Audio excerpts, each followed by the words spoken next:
My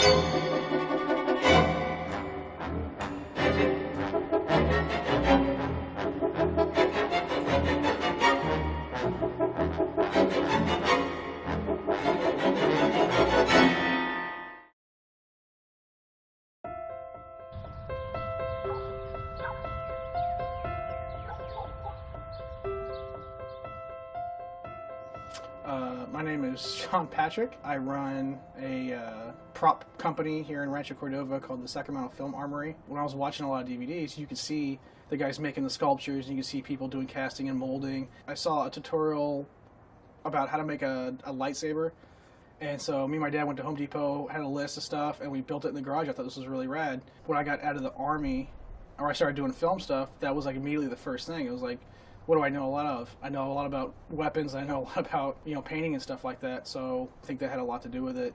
Okay, so these are some of the props that we have to rent out for film productions. A lot of these firearms start out as plastic Springer guns. They start out airsoft guns, rubber replicas, and what they call PFCs, plastic firing caps. They don't really use those a whole lot anymore, but we happen to have one. Looks kind of like this. Which is, for all intents and purposes, almost like a real Uzi. I think we made like a 2-minute little short once. Me and my buddies were just hanging out outside, and we're like, "Hey, I just got this camera because I'm doing this film class. Let's do something real quick." And literally just made something up on the spot. And from that, it was like, okay, well now we got film projects, and we just kind of get the same people, and you're mostly hanging out. Like that's the cool part when it's fun, because you're hanging out anyway. You might as well be making something cool. So don't be afraid to just make, even if it looks like crap, who cares? So the things to consider is she punched out a window, so we got broken glass, and then the angle at which she punched it. So obviously if she punched it, she had her fist out like that. So the first thing I'm going to do is kind of rough out where the wounds are. So for a lot of this stuff, I'll use alcohol makeups. They're alcohol activated, which means it takes alcohol to take them off. I really like using those because they won't sweat it off. There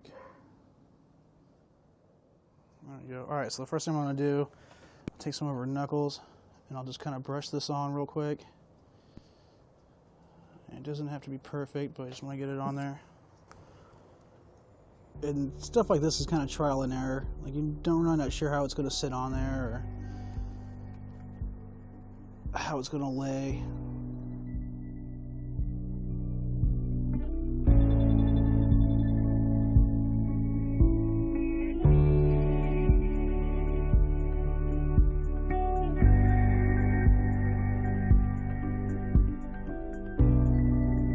If you see the credits on movies, there's like 1,000 people that work on them, and they'll have one little tiny job. So find the thing that you really like to do that is fun anyway, and then go with that.